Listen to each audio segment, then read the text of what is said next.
Good morning my dear friends. आज की इस वीडियो में बात करेंगे उत्तराखंड एलटी एग्जाम के संबंध में, जो कि 18 अगस्त 2024 को हुआ। इससे पहले अगर बात करें जो लास्ट वीडियो बनाई थी उसके बारे में भी बात करेंगे।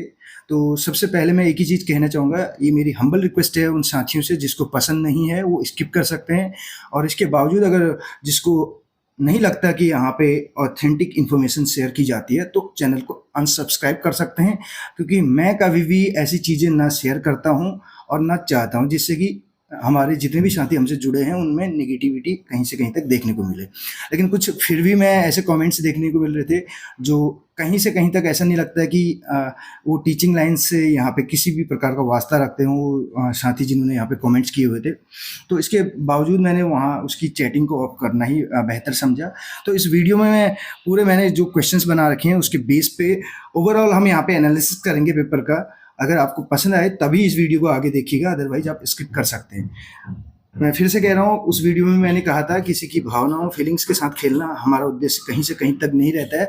बहुत सारे साथियों की डिमांड थी। अगर मैं आपको पर्सनली बताना चाहूँ तो कम से कम 50-60 के आसपास कॉल्स मेरे पास आई हुई थी, और इसके अलावा 200 प्लस जो है मैसेजेस में देख रहा था मेरे जो व्हाट्सएप नंबर है उस पर, कि अन्य सब्जेक्ट में जो है एक्सपेक्टेड कटअप क्या रह सकती है सर, जो आपने सर्वे कराए थे उसके बेस पे आप आइडिया दे सकते हैं करके। तो मैं नहीं चाह रहा था, उसके बावजूद जो साथी थे वो इंटरेस्टेड थे जानने के लिए, तो तब जाके हमने वहाँ पे शेयर किया था। उसमें भी हमने ये कहा था कि जो फाइनल आंसर की आएगी उसके बाद ही हम ये जो है पूरा लगभग एक आइडिया लगा पाएंगे। लेकिन ये जो है क्योंकि वो साथी चाहते थे, उनकी डिमांड थी, तो उनकी डिमांड के आधार पर वो वीडियो बनाई गई थी। इस वीडियो में पहला क्वेश्चन आप देख सकते हैं, was question paper really out of syllabus. आप बताइएगा मेरे को कि क्या रियल में आउट ऑफ सिलेबस था, या जो कोचिंग सेंटर्स के द्वारा कहा जा रहा है वो चीज़ आप फॉलो कर रहे हैं। मैं कोचिंग सेंटर्स के कहीं से कहीं तक अगेंस्ट नहीं हूँ, लेकिन फिर से ये कहना चाह रहा हूँ, कोई भी कोचिंग सेंटर आपसे ये कहता है कि आपको वो 100% सिलेक्शन दिला देगा तो उससे लिखित ले लीजिएगा। अदरवाइज कोई भी कोचिंग सेंटर आपको सिलेक्शन नहीं दिला सकता। और क्वेश्चंस का लेवल बात करें तो कोचिंग सेंटर्स में जो क्वेश्चन कराए जाते हैं वो उनके सिलेक्टेड क्वेश्चंस होते हैं, ना कि आयोग के। ठीक है, अगर आप ब्लाइंड फेथ करते हैं, आंख बंद करके उन पे भरोसा करते हैं, तो कहीं ना कहीं आपकी अपनी प्रॉब्लम है, क्योंकि सेल्फ स्टडी में जो ताकत है वो शायद किसी कोचिंग सेंटर्स के नोट्स में ताकत नहीं मिलेगी। हाँ, वो आपको एसेस कर सकते हैं, जैसे कि हमने भी आपको शुरुआती वीडियोज में कहा था कि हमारा उद्देश्य आपको अधिक से अधिक जो है हेल्प करना है आपके लक्ष्य को प्राप्त करने में। तो कोई भी कोचिंग सेंटर जो है आपको किसी एग्जाम में सिलेक्शन नहीं दिला सकता। इस चीज़ को आप ध्यान रख लीजिएगा, नोट डाउन कर लीजिएगा, क्योंकि आप वहाँ पे जाते हैं तो आपको अपना लेवल पता चलता है। जितने वहाँ पे कैंडिडेट्स होते हैं उनको देख के आप अपनी प्रिपरेशन करते हैं। जो वहाँ पे टॉपिक्स कराए जाते हैं उनको वो भी कहते हैं कि आप डिटेल में सर्च कीजिए, घर जाके उन पे नोट्स बनाइए। वो नोट्स आपको खुद ही बनाने होते हैं, क्योंकि घर में आप एक समय नहीं दे पाते हैं, लिमिटेड टाइम नहीं दे पाते हैं, लेकिन वहाँ पे आपका टाइम बाउंड हो जाता है। ये मेन जो है बेनिफिशियल है, यानी कि बेनिफिट है कोचिंग सेंटर्स का। मैं इतनी बात करूँगा। लेकिन जो क्वेश्चन पेपर की बात की जा रही पार्ट 1 में, तो मैं स्पेशली पार्ट 1 की यहाँ पे बात कर लेता हूँ। मेरे पास जो प्रैक्टिस सेट है वो डी है। जॉन एडम्स की परिभाषा है शिक्षा और दर्शन की, क्या ये आउट ऑफ सिलेबस है? मैं अपनी बात करूं, मैं पहले दिन से ये चीज़ कह रहा था, शिक्षा दर्शन की जितनी परिभाषाएं थी उसमें जॉन एडम्स की भी करा रखी थी। गत्यात्मक वर्ड आता है, गति से संबंधित। ठीक है, हमने इसको ऐसे भी बोला था जैसे एक गत्यात्मक स्किल होता है साइकोमोटर, वहां पे भी इसको कंपेयर कराया हुआ था। तो ये क्वेश्चन क्या आपको आउट ऑफ सिलेबस लगता है? आप खुद बताइएगा, आपकी राय भी हम जानना चाह रहे हैं। दूसरा क्वेश्चन देखिए, ब्रेन वॉश करना या किसी भी टाइप का इस टाइप की चीज़ें, मैं फिर से कहता हूँ, आप अपने उस पर देखिए और इस क्वेश्चन पेपर को देखिए सिलेबस लेके। क्या आपको रियल में लगता है कि पार्ट 1 जो है आउट ऑफ सिलेबस आ गया था? अगर हाँ, तो चैलेंज कीजिए इसको कोर्ट में जाके, तुरंत आयोग में जाइए, यूके ट्रिपल एस के पास, बोलिए कि ये आउट ऑफ सिलेबस है। क्या जो कोचिंग सेंटर वाले आपसे कह रहे हैं आउट ऑफ सिलेबस है, क्या वो चैलेंज कर पाएंगे इसको? क्यों चैलेंज नहीं कर पा रहे? उनके पास तो बहुत हजारों की संख्या में बच्चे पढ़ रहे हैं, वो चैलेंज करके दिखाए ना इसको। नहीं, वो बस अपना वो छिपाने के लिए, क्योंकि जो उन्होंने प्रिपेयर कराया था उसके बेस पे नहीं आया, इस वजह से कह रहे हैं आउट ऑफ सिलेबस। इंग्लिश की बात करूं या पार्ट 1 की बात करूं। दूसरा क्वेश्चन जो आपका है गाइडेंस एंड काउंसलिंग से रिलेटेड है, क्या परामर्श और निर्देशन जो है आउट ऑफ सिलेबस है? नहीं। तीसरा, शिक्षा का अधिकार, राइट टू एजुकेशन, ये आउट ऑफ सिलेबस है। चौथे क्वेश्चन की बात करें, प्रयोगात्मक क्रम को ध्यान में रखते हुए आपसे ये अंडरस्टैंडिंग पे बेस्ड है कि जूते का फीता बांधना नहीं आता पहले उसमें, फिर बाद में वो सीख जाता है। तो क्या ये आउट ऑफ जो है सिलेबस आपको लगता है? इतनी अंडरस्टैंडिंग तो होगी ना। इसके बाद अगर बात करें, समाजवाद से रिलेटेड है। समाज में आप रहते हैं, सोसाइटी में रहते हैं और समाजवाद की बात कर रहा है, ठीक है।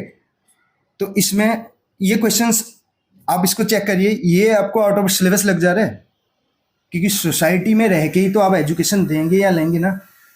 नेक्स्ट की बात करें, जेंडर से रिलेटेड है, ठीक, लिंग से संबंधित। ये क्वेश्चन आउट ऑफ सिलेबस लग रहा है, या आपको ये जो हम बात करें जो लर्निंग से संबंधित क्वेश्चन है, पठार बोलते हैं, अधिगम पठार, तो ये आउट ऑफ सिलेबस आपको लग रहा है। अब बताइए कौन सा क्वेश्चन आपको आउट ऑफ सिलेबस लग रहा है? CIET। नेक्स्ट क्वेश्चन आपके पास है गिलफोर्ड का त्रिविमीय सिद्धांत। ये क्वेश्चन तो लास्ट की रिवीजन वीडियोस में भी हमने कराए थे, टॉपिक से ही हैं।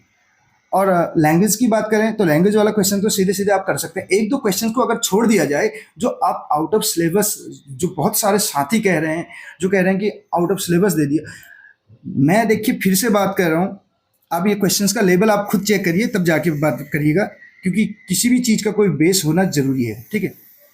ऐसे ही आप किसी भी चीज़ को चैलेंज नहीं कर सकते। इसमें नेक्स्ट क्वेश्चन आपका है विद्यालयों से संबंधित है, ठीक। और अगला क्वेश्चन जो आपका है अनुभव संकुप प्रतिमान, ठीक, जिसको बोले model of cone of experience. ये आपने बीएड में भी पढ़ा होगा और ये आपके भी सिलेबस में है और अनुभव से संबंधित है। और नेक्स्ट क्वेश्चन आपका है, ये अनुभव से संबंधित जो क्वेश्चन है ये भी आपका लर्निंग उसमें आ जाता है। और अधिगम से संबंधित वहाँ पे टॉपिक्स बहुत सारे हैं सिलेबस में। अधिगम की धारणा क्षमता दिया हुआ है, ठीक। नेक्स्ट क्वेश्चन की बात करें, टीचर्स का जो गुण है, ठीक है, कैरेक्टरिस्टिक्स की बात चल रही है, नैतिक चरित्र, स्वस्थ व्यक्तित्व, ये सारी चीज़ें होनी जरूरी है। जो जिनमें नैतिक चरित्र नहीं है, स्वस्थ व्यक्तित्व नहीं है, वो ही निगेटिव कमेंट्स करते हैं और वो ही इस टाइप की निगेटिविटी फैलाने का काम करते हैं। मुझे नहीं लगता है उनके अंदर किसी भी प्रकार का टीचर्स का गुण है। और ये मैं इस चैनल के माध्यम से भी कह सकता हूँ, जो इस टाइप की हरकतें कर रहे हैं या जो इस टाइप की निगेटिविटी दुनिया भर की फैलाने की कोशिश करते हैं ना, वो बस इसी काम में रहते हैं। उनका आगे आने वाले 5-10 साल में भी आप देख लीजिए कहीं से कहीं तक कुछ नहीं होने वाला, अगर उन्होंने अपनी आदतें चेंज नहीं की तो। हाँ, अपनी आदतों को चेंज करके अपनी कमियों को ढूंढ के उन पे अगर काम किया जाए तो बेहतर बन सकते हैं। नेक्स्ट क्वेश्चन की बात कर लेते हैं, राष्ट्रीय शिक्षा नीति कहीं से कहीं तक आउट ऑफ सिलेबस नहीं है। जब यहाँ पे क्वेश्चन करा भी रहे थे हम चैनल पे भी, उस टाइम पे भी इनके नेगेटिव कमेंट्स देखने को मिल रहे थे कि आउट ऑफ सिलेबस जा रहे हैं आप। क्योंकि जब कोई चीज़ किसी टॉपिक से जुड़ी हुई है तो वो चीज़ वहाँ पे पूछी जा सकती है। इतना आप भी तैयारी कर रहे हैं, कोई हाई स्कूल इंटर का एग्जाम तो है नहीं, आप भी जानते हैं आयोग का एक अपना एग्जाम है और एक टीचिंग लेवल का एग्जाम आप देने जा रहे हैं। तो वहाँ पे अंडरस्टैंडिंग बेस्ड क्वेश्चन भी होंगे, क्वेश्चंस की लैंग्वेज थोड़ा घुमा फिरा के दे सकते हैं। दिव्यांगता से संबंधित है, या बात करें इंक्लूसिव एजुकेशन, और इसके अलावा नेचर ऑफ एजुकेशन, शिक्षा की प्रकृति, या बात करें इसी में जो एजेंसीज ऑफ एजुकेशन है ये आउट ऑफ सिलेबस है, या एम्प्टी वेसल जो आपको टॉपिक, ये सारे क्वेश्चंस कराए भी गए थे। आधे से ज़्यादा क्वेश्चन, 8 से 10 क्वेश्चन मैं आपको कह रहा हूँ, आप देखिए जो डिटेल वीडियोज हैं उनमें आपको मिल जाएंगे। लेकिन उसके बावजूद किसको क्या कहना है, ये चीज़ तो हम वो नहीं कर सकते, क्योंकि वो अपने विचार एक्सप्रेस कर रहे हैं, उसके जरिए अपना उनका व्यवहार भी झलक रहा है, ठीक। रही बात आगे अधिगम अक्षमता, लर्निंग डिसेबिलिटीज़ की बात करें तो ये टॉपिक भी आउट ऑफ सिलेबस नहीं है। और एजुकेशनल लीडरशिप, प्रधानाचार्य के जो गुण होते हैं, और ये मैनेजमेंट से संबंधित जो आपका टॉपिक है, ईटी से संबंधित आपने पढ़ा हो तो उसमें से आ जाएगा। प्रशस्त आपको लग रहा हो, लेकिन ये भी आप किसी टॉपिक को सर्च करेंगे, जैसे कि उसमें ऑप्शन दे रखे हैं, तो आपको मिल जाएगा कि ये कोई भी आउट ऑफ सिलेबस क्वेश्चंस नहीं है। ये 30 क्वेश्चंस हैं पार्ट 1 से रिलेटेड, जो हमने यहाँ पे अभी शॉर्ट में डिस्कस करने की कोशिश की। आपको इसमें से कितने क्वेश्चंस ऐसे लग रहे हैं जो आउट ऑफ सिलेबस हैं? अगर आपको लग रहे हैं रियल में आउट ऑफ सिलेबस हैं, तो उनको आप चैलेंज कीजिए ना, क्योंकि इस चैनल के जरिए या मेरे से कहने से या किसी दूसरे से कहने से ये काम नहीं बनने वाला। जो आपको आउट ऑफ सिलेबस लग रहा है, सिलेबस पकड़िए, सिलेबस आपके हाथ में है, वो तो चेंज नहीं कर रहे ना, कोई आपके साथ ऐसा तो वो नहीं कर रहे। हाँ, लेकिन जो आयोग का सिलेबस जितना दिया था, लेंथी सिलेबस था, बहुत ज़्यादा टॉपिक्स उसमें दिए थे, वो सारे कवर कर पाना पॉसिबल नहीं था। जैसे कि हमने वीडियोज़ के माध्यम से भी बनाया था, जब वीडियोज़ बना रहे थे, चाहे इंग्लिश की बनाए, तो उसमें भी हमने जो साथी जो जिन्होंने मॉक टेस्ट भी देखे होंगे, तो हम कह रहे थे उनसे कि 70 प्लस क्वेश्चन जा रहे हैं, अगर हम हर एक टॉपिक से भी उठाने की कोशिश करें, कुछ टॉपिक्स को छोड़ देंगे, और ओवरऑल अगर हर एक टॉपिक से अगर आप चाह रहे हैं क्वेश्चंस लिए जाएं, तो 200 प्लस क्वेश्चन यहाँ पे बन जाएंगे। तो इतना सा ये है, मानते हैं कि जो टॉपिक्स दिए थे, जो सिलेबस दिया था बहुत लेंदी दिया था, और क्वेश्चंस कुछ सिलेक्टेड टॉपिक्स से ही उठा के दिए गए हैं। 6 महीने की अगर बात करें, तो इसमें देखिए मैं पहले दिन से ही कह रहा था, कोचिंग सेंटर्स पे आंख बंद करके आप भरोसा कर रहे हैं तो वो आपका अपना रिस्क है, क्योंकि कोई भी चीज़ आपको एसेस कर सकती है, हेल्प कर सकती है आपके अपने लक्ष्य को पाने में, लेकिन आप ब्लाइंड फेथ के साथ जा रहे हैं कि मैं वहाँ से कोचिंग ले रहा हूँ या वो कर रहा हूँ तो मेरा सिलेक्शन हो जाएगा, पॉसिबल नहीं है। क्योंकि जो क्वेश्चंस उनको अच्छे लग रहे हैं वो उनको प्रिपेयर करा रहे हैं, या जो क्वेश्चंस उनको आते हैं उनको वो तैयार करा रहे हैं। कभी भी यूट्यूब की भी बात करें, यूट्यूब में आप देखेंगे जो क्वेश्चंस उन्हें सही लगते हैं वो पूछे जा रहे हैं। क्या वो ये पूछ रहे हैं कि उस तरीके से सेट कर रहे हैं क्वेश्चन पेपर को, या सारे क्वेश्चंस आपको करा दे रहे हैं? नहीं। जब सारे क्वेश्चन कोई कराता है तो वो चीज़ भी आपको पसंद नहीं आती है। जब कोई चीज़ कंपेयर करा के कराई जाती है, मैं स्पेशली इंग्लिश वाले साथियों की भी बात कर रहा हूँ, तो वहाँ पे भी आउट ऑफ सिलेबस आपको लगने लग जाते हैं। अब इंग्लिश की बात कीजिए, इंग्लिश में आप क्वेश्चन पेपर उठाइए, उसमें दिखाइए कि कौन सा क्वेश्चन आउट ऑफ सिलेबस है। अब ये तो कोई रीजन नहीं हुआ ना कि मतलब मेरे मार्क्स कम आ रहे हैं तो मैं कह दूं कि आउट ऑफ सिलेबस है, या मैंने 6 महीने के अंतर्गत जो मैंने स्टडी की, 6 महीने के अंदर जो मैंने अपनी स्टडी की, उसके तहत मैं कह दूं कि आउट ऑफ सिलेबस है। कौन सा टॉपिक ऐसा आउट ऑफ सिलेबस लग रहा है? क्योंकि जब बात करें यहीं पर, अभी हाल ही में यूसेट का एग्जाम हुआ था, 70% वाले भी जो हैं उसमें 70% जिनकी आई थी लगभग लगभग जनरल में, उनका भी वहाँ पे कहीं से कहीं तक नाम नहीं था। तो आप लगाइए उसी में से आधे कैंडिडेट तो आपको उत्तराखंड एलटी में देखने को मिलने वाले हैं, तो क्या वो अपने सब्जेक्ट पे नहीं कर पाएंगे? और बात करें इंग्लिश में, एक राल्फ वाल्डो इमर्सन जो कि फादर ऑफ ट्रांसेंडेंटलिज्म जो है, वही तो आउट ऑफ सिलेबस लग रहा होगा, लेकिन वो भी लिटरेरी टर्म्स में, या वॉल्टर विटमैन से रिलेटेड आपने पढ़ा हो तो बहुत सारे उन्होंने कमेंट्स किए हुए हैं, तो वहाँ पे कवर हो जाता है। अब कौन सा ऐसा टॉपिक है? हाँ देखिए, इसमें जो मैंने क्वेश्चंस पूछे हैं, were all the topics covered by commission, सारे टॉपिक कवर किए गए? नहीं किए गए। Question paper out of syllabus था? नहीं था, बिल्कुल नहीं आउट ऑफ सिलेबस नहीं था, लेकिन पूरे टॉपिक्स वहाँ पे कवर नहीं किए गए, सिलेबस लेंदी दे दिया और उसके बेस पे पेपर नहीं बनाया गया, ये आप कह सकते हैं। तीसरा question, was the language of question papers tricky? जो लैंग्वेज पेपर्स की जो क्वेश्चन पेपर्स थे उनकी लैंग्वेज ट्रिकी थी? यस, डेफिनेटली थी। अन्य सब्जेक्ट की मैं बात नहीं करूंगा, अदर सब्जेक्ट की, लेकिन इंग्लिश और पार्ट 1 की तो हम बात कर सकते हैं, क्योंकि इंग्लिश में हमने खुद यहाँ पे आंसर की आपको प्रोवाइड की है, सबसे पहले प्रोवाइड करने की कोशिश की। उसमें हो सकता है पूरी वीडियो अपलोड ना हो पाई टेक्निकल प्रॉब्लम्स के कारण, लेकिन हमने जो आंसर आपको दे रखे हैं, आप एक बार आंसर आयोग की आंसर की आ जाएगी तो उससे मैच कर लीजिएगा, आपको एक दो क्वेश्चन में आंसर देखने को मिलेगा, नहीं तो वो भी नहीं मिलने वाला। 100% आपको मैं बता रहा हूँ, लगभग लगभग 99% वही आंसर की रहने वाली है। अब उसमें मैंने ये कह दिया कि इसको फाइनल न माने तो आप लोग क्या मतलब उसको हल्के में लेके चल रहे हैं?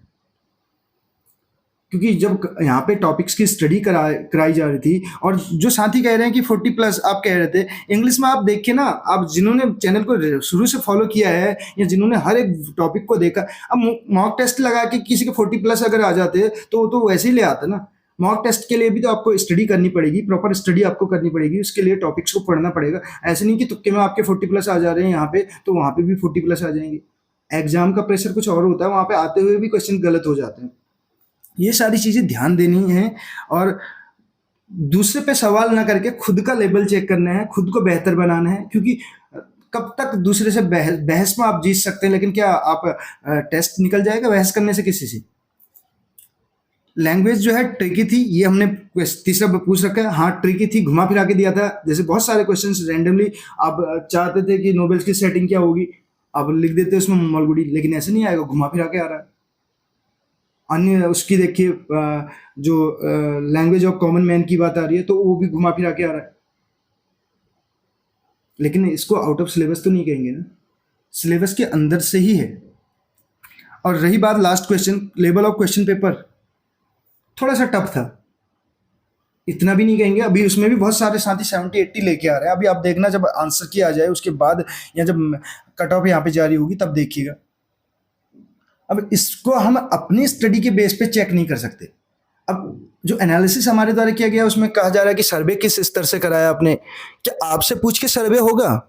या किसी एक दो व्यक्ति से पूछ के सर्वे होगा? सर्वे जो कराया गया जितने भी ग्रुप्स के माध्यम से, क्या वो चीज़ आपको शेयर कर दें? कुछ चीज़ें ऐसी होती हैं जिसकी यूट्यूब भी परमिशन नहीं देता है हमें, तो वो चीज़ें हमें यहाँ पे शेयर नहीं कर सकते, क्योंकि हम चाहें तो आपको दिखा देंगे कि कितनों की कॉल आई थी, कितनों की मैसेजेस आए थे, लेकिन किसी की पर्सनल डिटेल शेयर करना जो है अलाउड नहीं होता है यहाँ पे। ये चीज़ आपको समझनी होगी।